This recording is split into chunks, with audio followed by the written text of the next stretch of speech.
실제 하나님께서는 이 화평 자체는 하나님의 성품 중 하나예요. 그래서 인간을 만드실 때 우리에게 평안의 성품을 주셨는데요. 그 인간의 죄악으로 잃어버리게 된 거죠. 우리의 화평하는 마음을.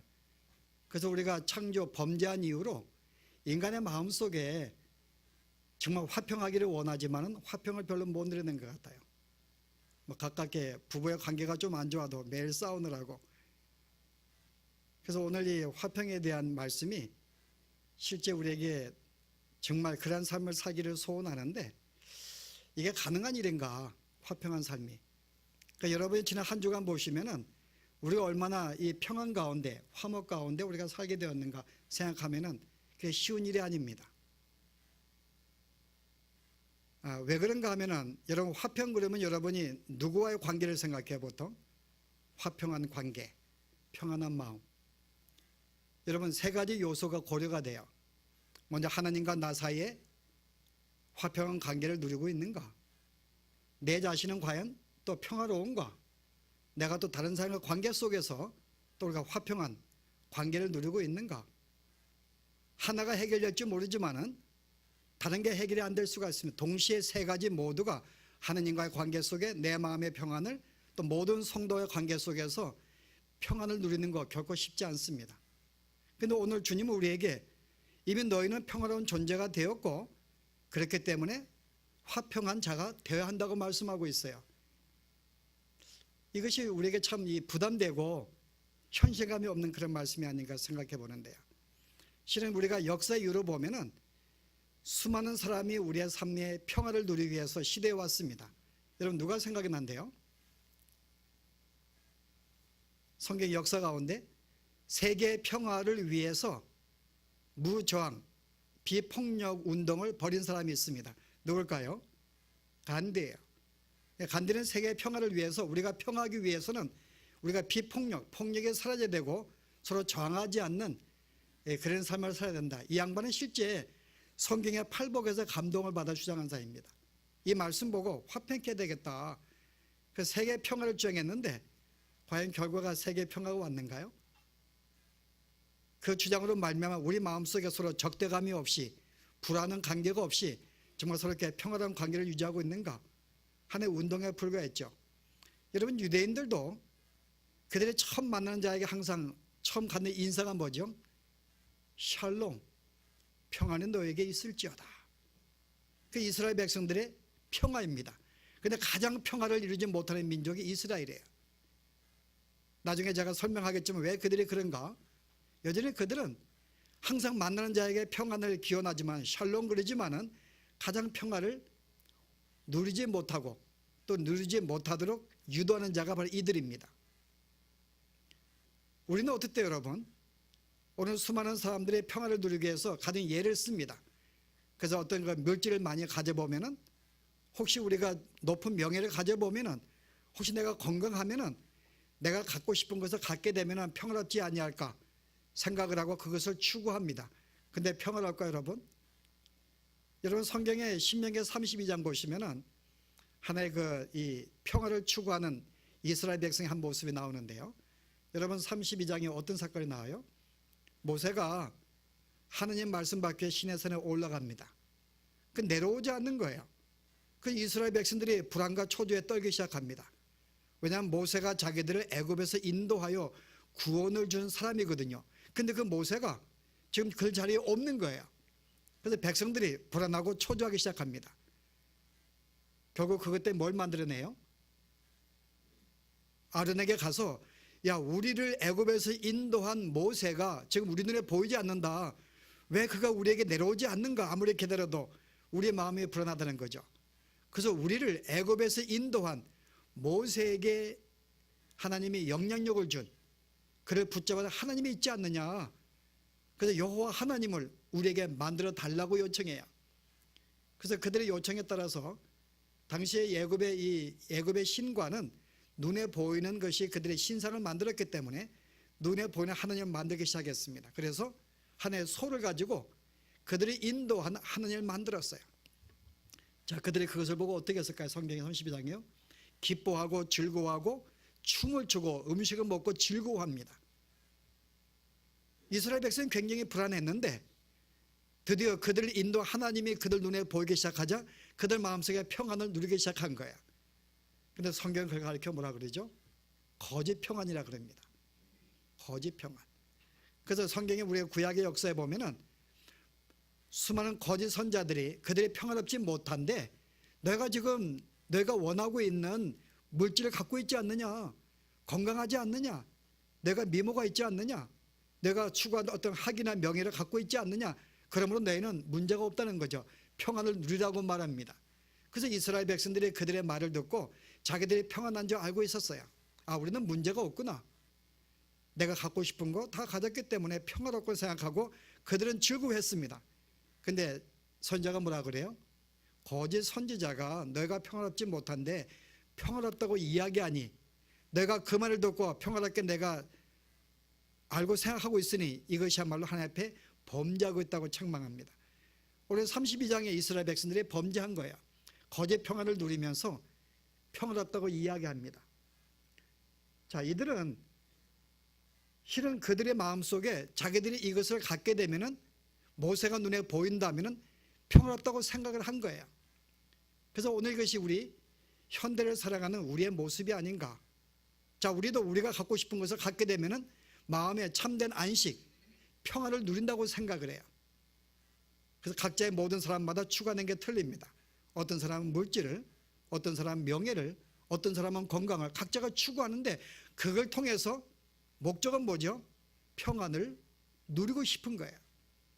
그런데 과연 인류가 과연 우리 역사 가운데 평안을 누린 사람이 있었는가? 여러분은 어떠시대요? 우리가 지난 한 주간 평안 가운데 우리가 누려왔는지. 근데 오늘 성경은 말하기를 참된 평안은 어때요?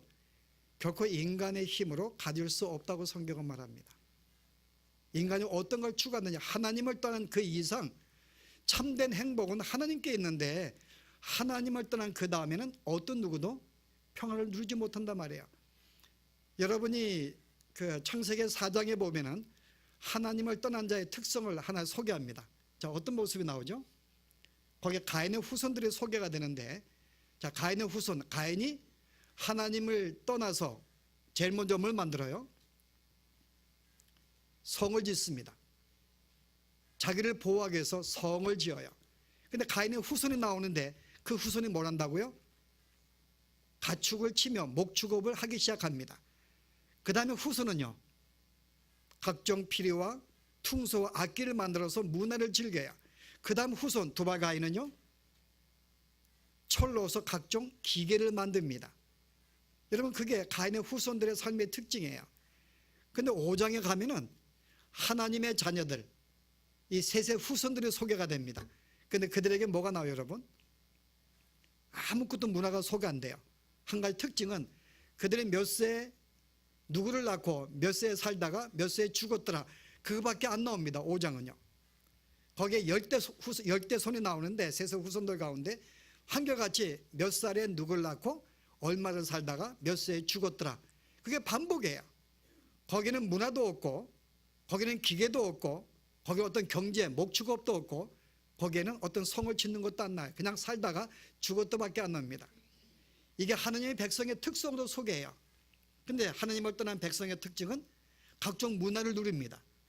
각종 기계를 만들고 오늘같이 우리가 셀폰 같은 이런 어떤 IT 문명을 누리고요, 우리가 차와 비행기를 누리고 목축업, 경제를, 어떤 경제를 통해서 어떤 문화를 통하여 그들은 어떤 즐거움을 가져요.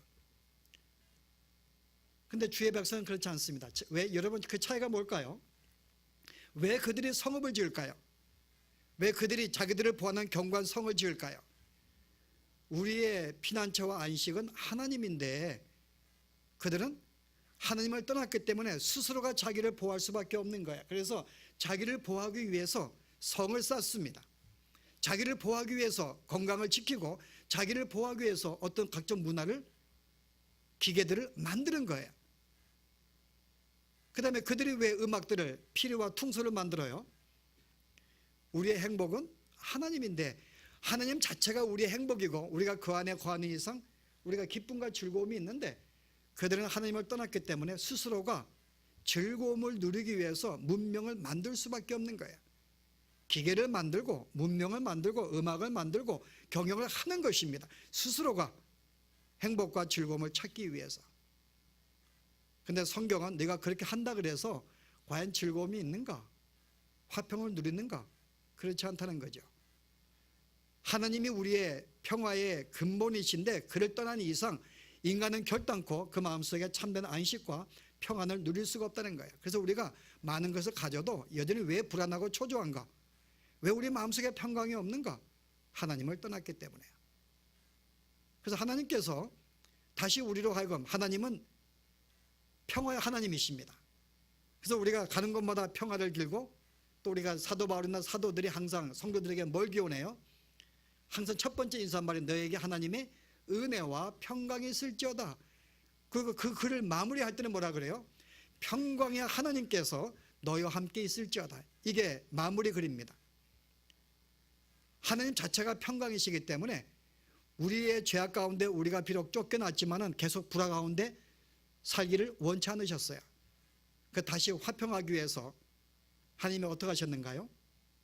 그의 아들을 보내신 거죠. 한번 성경 보실래요? 우리가 로마서의 4장에 보시면은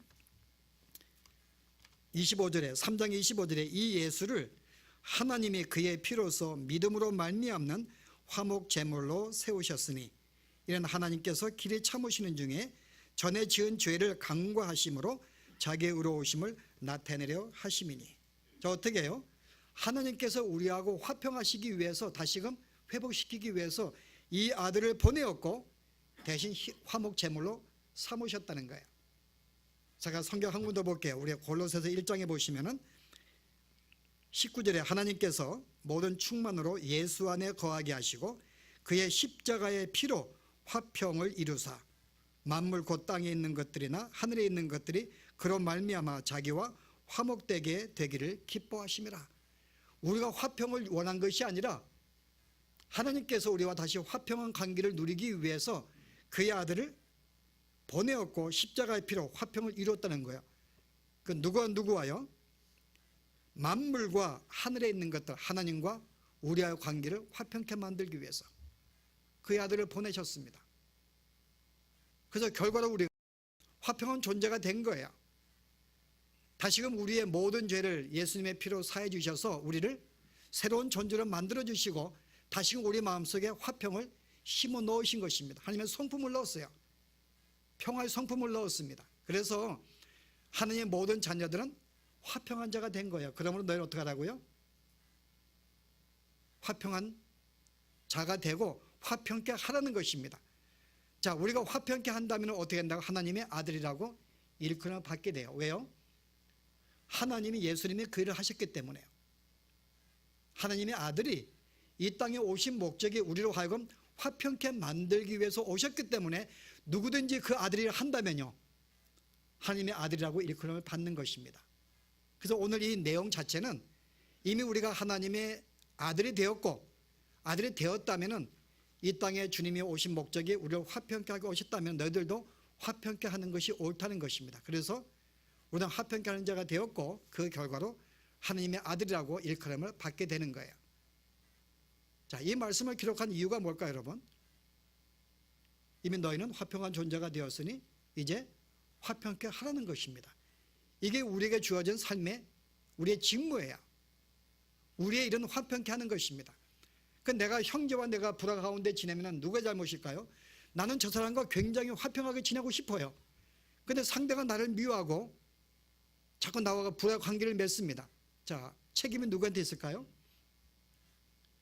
나는 화평하기 원하는데 그 화평을 유지하기 원하는데 상대가 나를 이해하지 못하고 자꾸 나하고 관계를 자꾸 멀리합니다. 책임은 누구한테 있을까요? 이웃에게? 성경은 나에게 있다는 거예요. 왜요? 화평케 만드는 자는 성도이기 때문에 그 사람은요 화평케 하는 자가 아닙니다. 그 자는 화평이 뭔지도 몰라요. 그 자신이 화평하지 않기 때문에 화평을 우리에게 줄 수 있는 자가 아닙니다. 왜요? 하나님을 떠난 자이기 때문에. 그 모든 책임은 성도에게 있는 거예요. 내가 예를 쓰는데 상대가 그렇게 하지 않는다 그래서 상대에게 책임이 있는 게 아니라 성경은 그 책임이 너에게 있다는 거예요. 왜냐하면 화평케 하는 자는 너이기 때문에, 네가 무엇인가 화평케 하지 않았기 때문에, 뭔가 그것을 네가 모르기 때문에, 행하지 않았기 때문에 여전히 화평 관계가 되지 않는다고 하는 것입니다.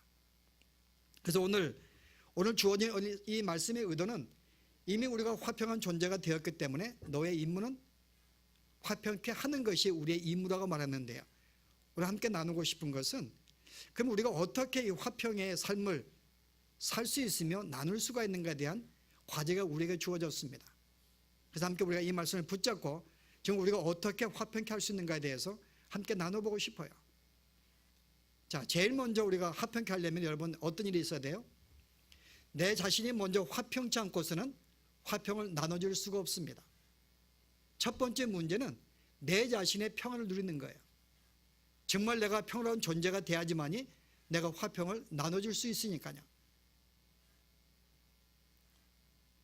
자, 그럼 오늘 첫 번째 과제는요, 내가 화평을 누리는 것입니다. 이미 우리는 화평한 존재가 되었어요, 여러분. 내가 싫든 좋든지 간에 주님과 하나가 되는 순간에 그의 성품을 받은 자로서 이미 화평하는 자가 되었습니다. 문제는 그 역할을 하지 못하는 거죠. 그걸 내가 누리지 못하는 것입니다. 화평을요. 자, 여러분이 이미 우리에게 준 화평을 우리가 왜 누리지 못하는가? 여러분, 왜 우리가 누리지 못할까요? 이미 우리가 화평을 이미 받았는데, 우리가 이 말씀이 여러분 우리가 지난 시간 나누었던 청결한 삶과 연관되어 있어요, 여러분. 여러분, 청결한 삶이 뭐죠? 제가 pure, 청결한 것은 아무 그 안에 어느 한 이 금이라는 요소가 있는데 거기에 금이 아닌 다른 요소가 들어가지 않는 게 pure인데 이게 청결입니다. 제가 지난 시간에 청결이 뭐라 그랬어요? 우리가 한 마음을 갖는 것, 우리가 하나님의 성품을 받은 자로서 하나님 앞에 한 마음을 갖고 사는 것, 하나님만 바라보고 그분과 온전히 교제하고 사는 것이 이게 청결한 삶인 것을 우리가 함께 나눴습니다. 근데 우리에게는 두 가지 마음이 있는 거예요. 하나님도 바라보고 나도 바라봅니다.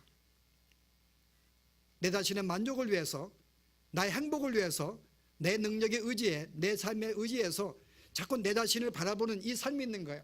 그러니까 하나님께만 영광을 돌려야 되는데 나를 높이고 싶고 나의 만족을 위해, 내 행복을 위해서 나를 높이고 싶은 또 다른 마음이 있습니다.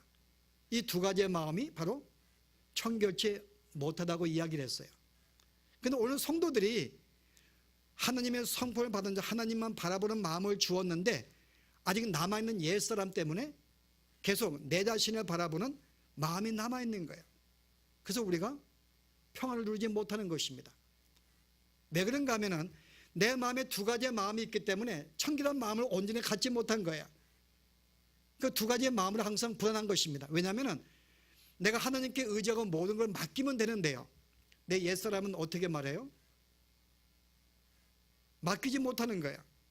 믿음이 없기 때문에 온전히 의지하지 못하고 항상 내가 가진 모든 계획과 생각이 있어. 이렇게 살면은 내가 행복할 것이다 생각을 해요. 이게 또 다른 나의 마음입니다. 나를 바라보는 마음이에요. 그 나는 행복하기 원해서, 야, 내가 이런 것을 갖게 되면은, 내가 이런 직장을 갖게 되면은, 내가 이런 물질을 갖게 되면은, 이렇게 하면은 내가 행복해질 거야 라는 생각이 있는 거예요. 근데 이 생각에 포기가 안 되는 것입니다. 모든 걸 주님께 맡기고 주의 인도하심 속에 있는 게 참된 행복을 인도하는 걸 믿으면은 행복할 텐데요, 내가 내 계획과 내 생각에 포기가 안 되는 거예요. 그래서 그렇게 내 삶에 펼치지 않는 것 때문에 내 마음이 항상 불안해요. 그런 삶을 살지 못하니까는.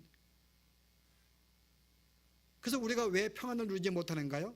여전히 두 가지의 마음이 우리 삶 속에 남아있기 때문에.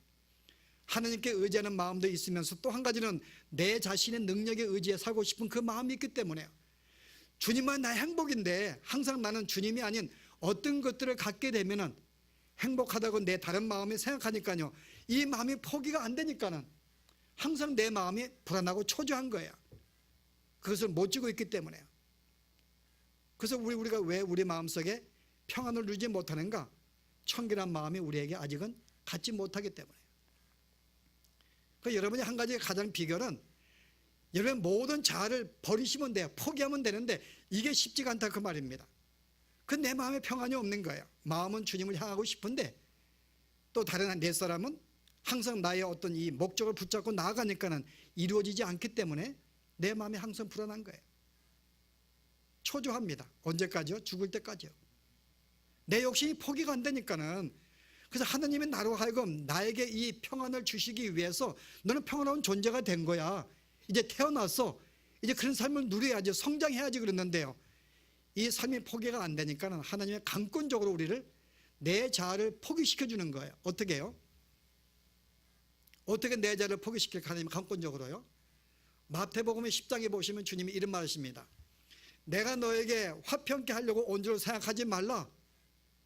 주님이 굉장히 어떤 거 이렇게 그 뭐라 그러죠? 이율배반적인 그런 말씀인가요? 이게 한국말 단어가 뭐예요? 하나님은 우리에게 평안을 주신다고 오신다고 말씀했는데 주님께서 또 주님은 마태복음 10장에서 내가 너에게 평안을 주려고 생각하지 말라. 나는 너에게 불화를 주기 왔다 그럽니다. 그래서 뭐라 그래요? 아들이 그 아버지를, 딸이 그 어머니를, 며느리가 시어머니를 서로 불화하기 위해서 내가 왔다는 거죠. 여러분 이게 여러분 굉장히 아이러니해요. 여러분 평안을 주러 오셨는데 예수를 믿는 순간에 우리는 형제와 불화하기 시작합니다. 예수를 믿는 것 때문에 내가 핍박을 받고 버림받고 싸우게 돼요. 서로 추구하는 목적이 틀리니까요. 그래서 분쟁밖에 없는 거예요. 아니 평화를 주러 오신 분인데 왜 내가 예수를 믿는 순간에 내가 왜 가족 간에 분쟁이 생기는가? 왜 그걸 허락하시는가요? 그걸 통해서 나라는 나의 확장, 나의 식구를 한 명씩 끊어버리게 만들기 위해서요. 내가 전에는 나를 의지했고 내 가족을 의지했고 그게 나의 기쁨과 나의 행복이었는데 예수를 믿는 것 때문에 서로 분쟁을 통해서 내가 붙잡고 있는 내 자아, 나의 확장의 내 식구들을 한 명씩 끊어버리게 만드는 거야. 핍박을 통해서 더 이상 그에게 기쁨을 내가 갖지 못합니다. 갖지 못하는가요? 집사람이 저에게 제가 어떤 존재였는가 하면은 지금 여기 있는가요? 제가 하나님이었어요. 하나님. 한 10몇 년 동안, 제가 볼 때 한 15년 동안 제가 하나님이었죠. 저만 보면 그렇게 기쁘고 행복하대요. 근데 어느 순간에 제가 조금씩 마음이 변하더래요. 이제 한 30대 말 40대 초가 되니까 뭔가 이제 뭔가가 변하고 자기를 그렇게 사랑하는 것 같지도 않고 아니 이제 그동안 살았으면 여러분 옛날 같은 그런 사랑의 정이 없으니 당연한 건데 뭔가 좀 이렇게 뭐 사랑스럽지 못한 그 모습 때문에 마음속에 이제 상처가 된 거예요. 근데 그 다음에 뭐라 그런지 아세요? 자기가 드디어 해방이 됐대요. 하나님만 바라봐야 되는데 내가 너무나 신랑만 바라보고 하나님을 알고 있기 때문에 하나님의 그 마음을 끊게 만들기 위해서 나로 하여금 그 조금씩 어떤 그런 인간의 본 모습을 보게 만들어서 더 이상 의지하지 않게 만들었다. 여러분 그겁니다. 하나님이 우리로 하여금 가족에 왜 불화를 주었는가? 그거를 통하여 그에게 의지하고 행복을 붙잡던 그 마음을 끊게 만들어서요. 하나님만 의지하게 만들기 위하여 하나님은 우리에게 그걸 통해서 참된 평강을 주시기 위해서요. 그래서 우리는 불화한 거예요. 더 이상 그거 붙잡지 말라고. 그래서 신랑이 잘못한다고 우리 권사님 실망하지 마세요. 그가 남편 의지하지 말고 행복 느끼지 말라고. 하나님을 의지하라고. 하나님은 우리에게 강권적으로 당신이 우리를 그런 관계를 허락하셔서 하나님은 붙잡게 만들어 주시는 거예요. 그래서 여러분이 예레미야 보시게 되면은 우리에게 어떤 말을 하는가? 예레미야 한 6장 되는가요? 16절에 우리의 평강을 누리게 한 마음을 주시는데요. 6장 16절에 여호와께서 이와 같이 말씀하시되 너희는 길에 서서 보며 옛적 길고 선한 길이 어디인지 알아보고 그리로 가라.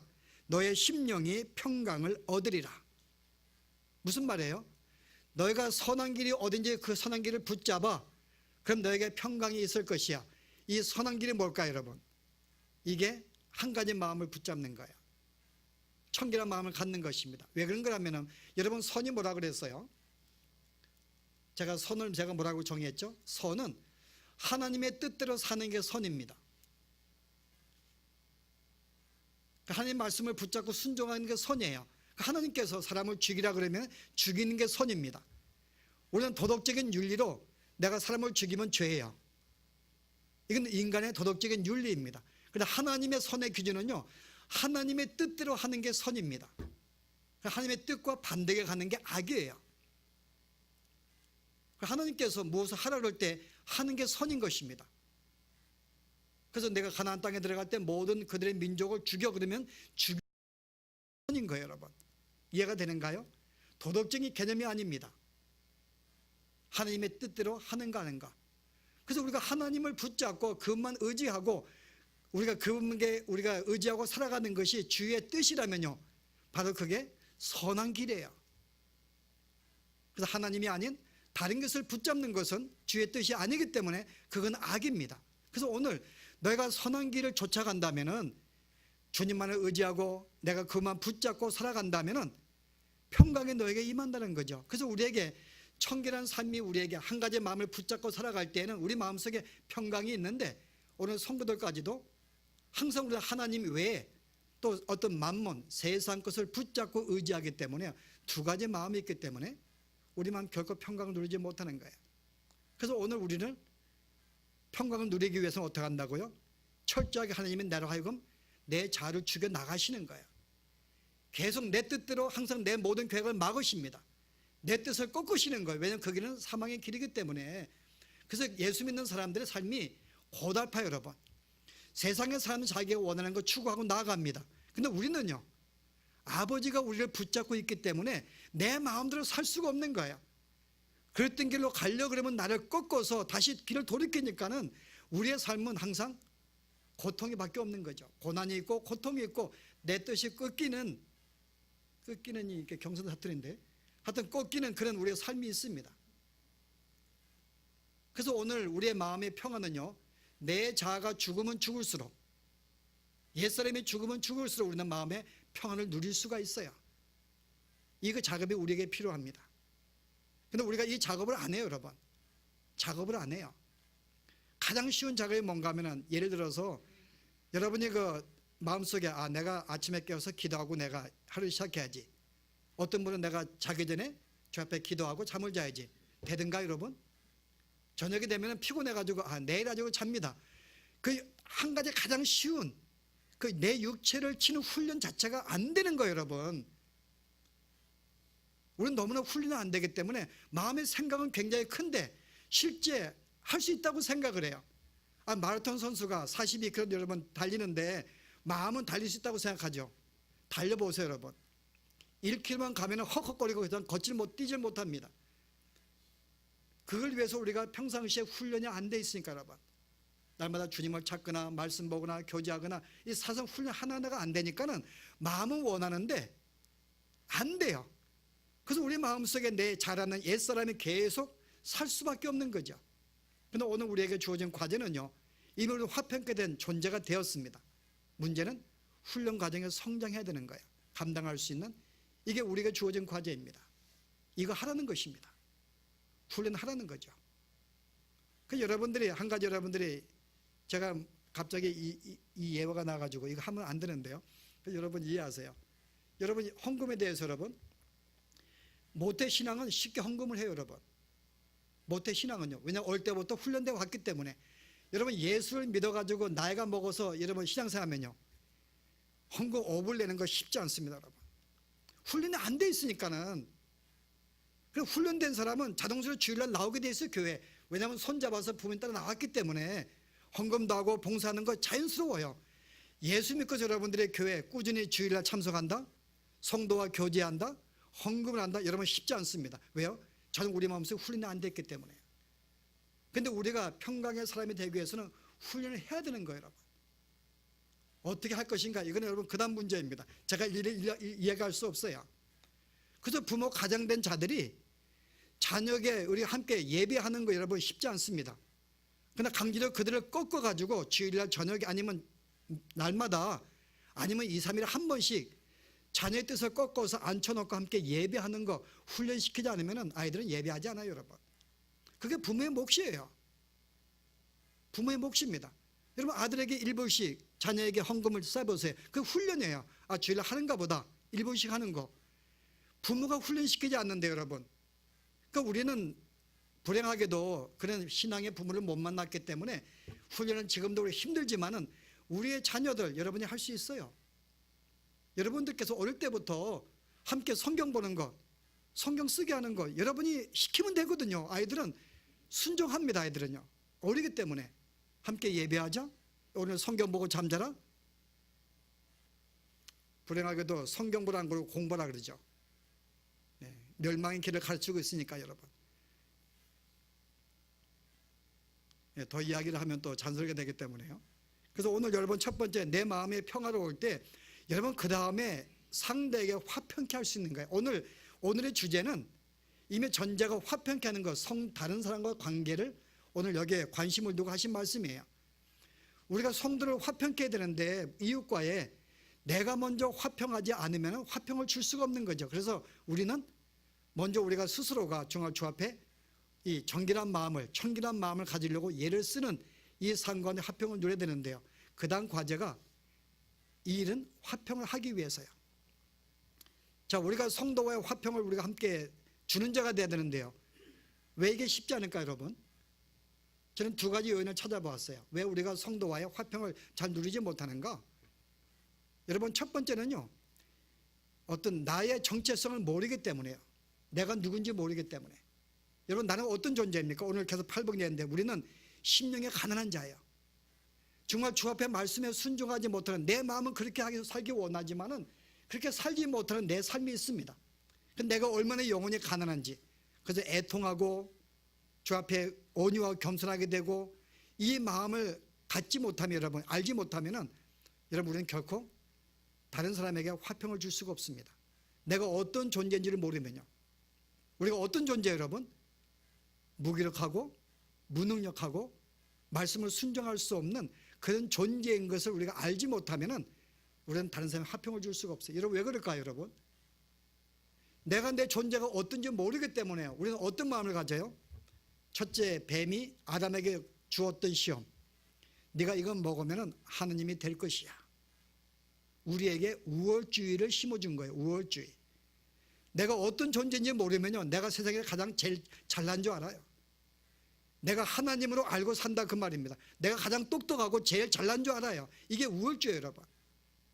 여러분 실제 바리새인들이 바로 이것 때문에 그들이 가는 곳마다 샬롬 화평을 주장하지만은 왜 그들이 화평하지 못하는가요? 왜 화평을 누리지 못하는가요? 왜 주지 못하는가요? 이유가 바로 그것 때문에 그래요. 유대인들만큼 우월주의에 빠진 자가 없을 거예요. 유대인들은 이방인들을 볼 때 항상 그들은 짐승 같은 존재, 자기들은 하나님께 택한 백성이기 때문에 이방인에 대해서 우월주의를 가졌어요. 저는 나보다 못한 자, 여러분 그런 자가 화평을 줄 수 있을까요? 여러분 불화만 주는 거죠. 이방인과 함께 친구가 되고 함께 어울려야 되는데 항상 나보다 낮게 여기고 짐승같이 여기는데 여러분 그들과 불화는 가져왔죠. 여러분 화평을 줄 수 있을까요? 못 주죠. 여러분 유대인들은 이방인들을 그렇게 보았어요. 오히려 불화를 조성했죠. 이런 뿐만 아니라 같은 유대인들끼리도 서로 우월주의를 가졌어요. 세리들, 유대인 가운데 세리라든지 죄인들이라든지 뭔가 못 사는 사람들 그들은 뭐예요? 주 앞에 불순종했기 때문에 그들은 죄인들이야. 그리고 그들을 멸시했어요. 무시했습니다. 같은 유대인들끼리. 그들의 우월주의가 형제와의 분열을 조성한 거예요. 화평을 주지 못합니다. 그래서 여러분 누가복음 18장에 전형적인 예가 있잖아요.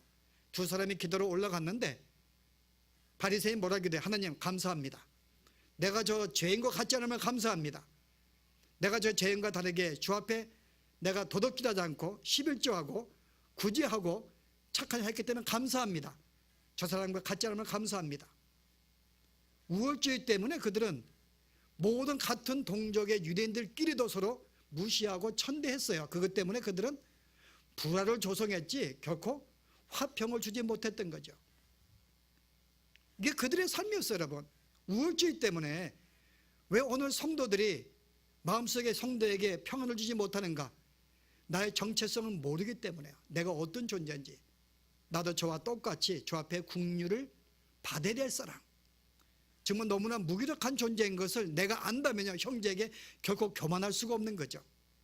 온유한 마음을 가질 수밖에 없는 거예요. 우리 지난 시간 온유를 배웠는데요. 온유는 뭐예요 여러분? 온유는 형제가 나를 너무 못났다 그러면은 그냥 받아들이는 거. 여러분, 이게 온유입니다. 그게 온유한 마음이에요. 그래, 나는 그런 존재야. 나는 하나님 앞에서는 주님 내가 죄인입니다 라고 이야기하면서도요, 형제가 나를 못났다 그러면 내가 욱하거든요.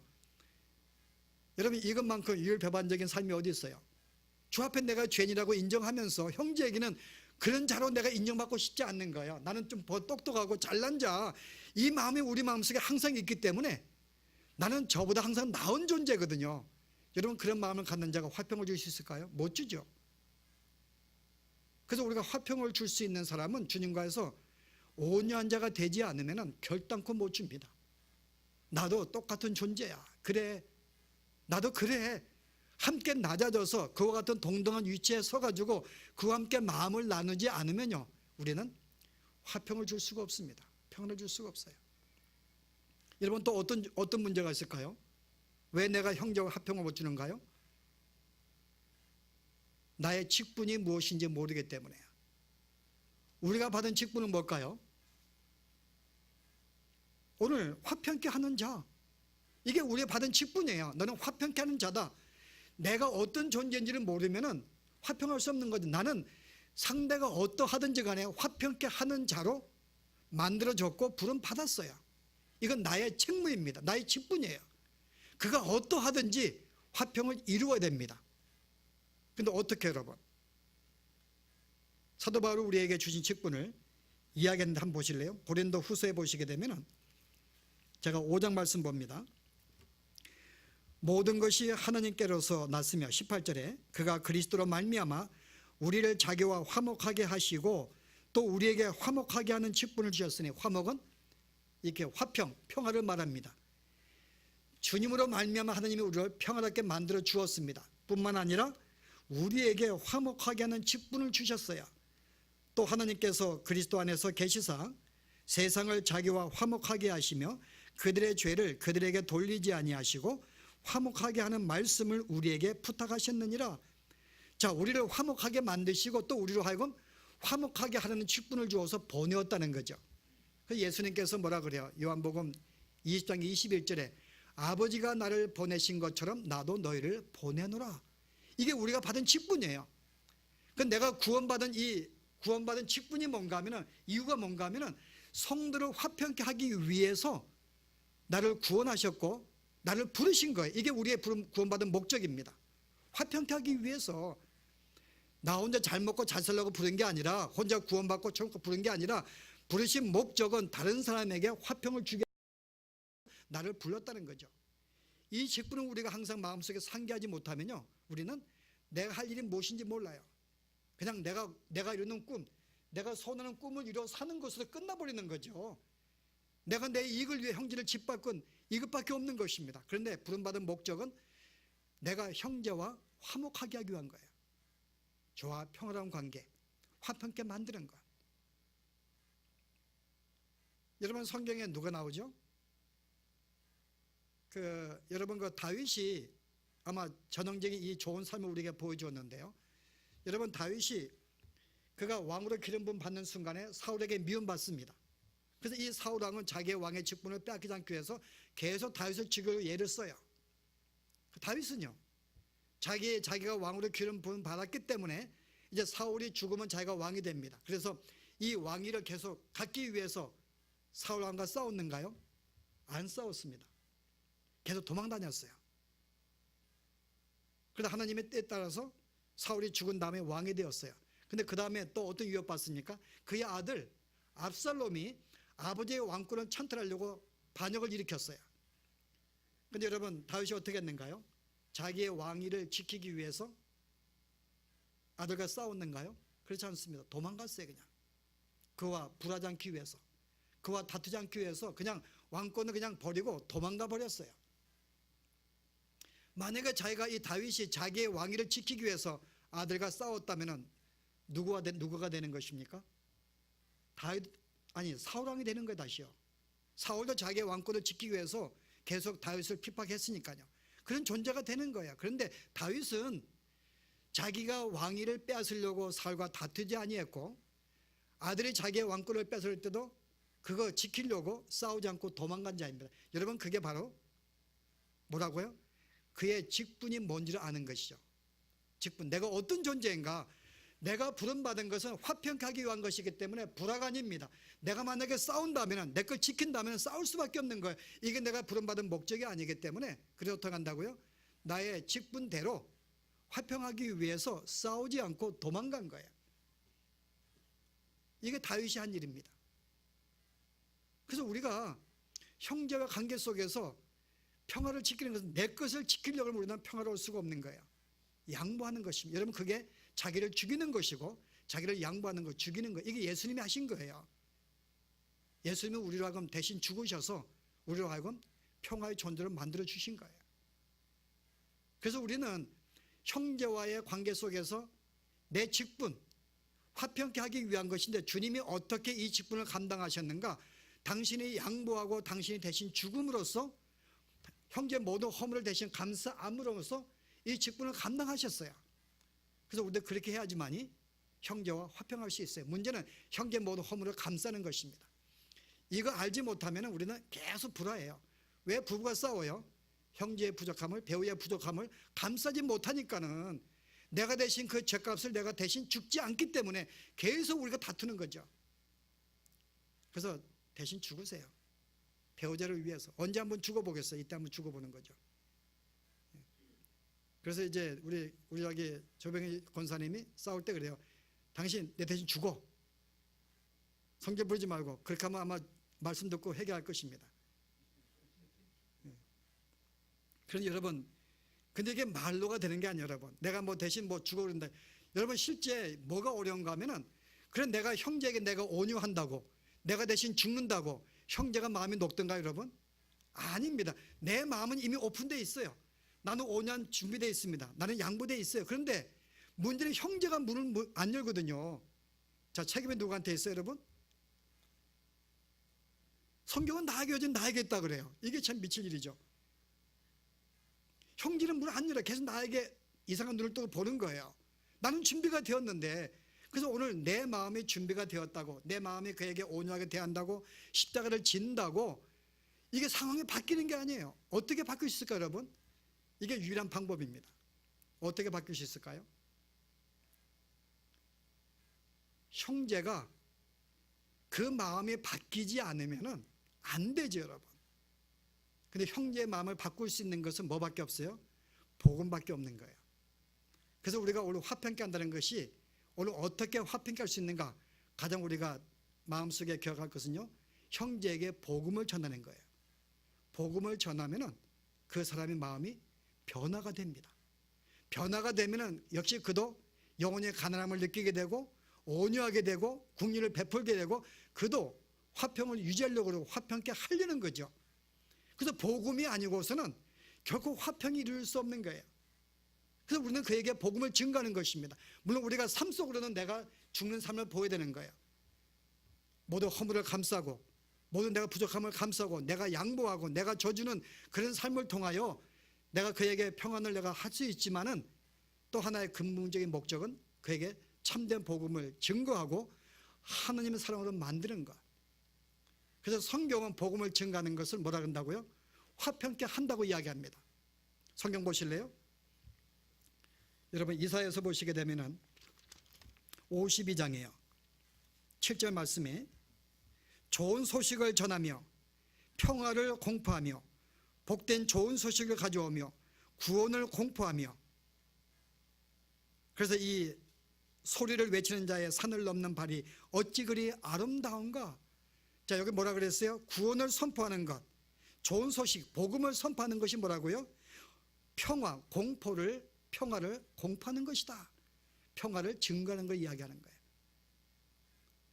그래서 우리는 예수를 믿는 사람으로서 우리는 이미 평화를 가지고 있고 우리는 믿기 때문에 양보할 수 있고 우리는 그런 마음, 우리는 하려고 애를 써요. 문제는 상대의 문제입니다. 상대의 이 복음을 우리가 증거할 때만이 그들은 평화를 알게 되고 평화를 그도 누릴 수 있는 것. 그래서 오늘 화평케 하는 자의 첫 번째 우리가 할 이 역할이 뭔가 하면은 복음을 증거하는 거예요. 나아가서 우리의 삶을 그들을 위해 기꺼이 죽는 삶을 가져오는 것, 이 삶이 아니고서는 우리는 평안을 누릴 수가 없어요. 여러분, 가까이 우리가 멀리까지 갈 필요 없습니다. 여러분, 한 주간, 이번 한 달 동안 우리가 지켜야 할 것은 가장 가깝게 배우자끼리 한번 해보세요. 여러분, 배우자끼리요.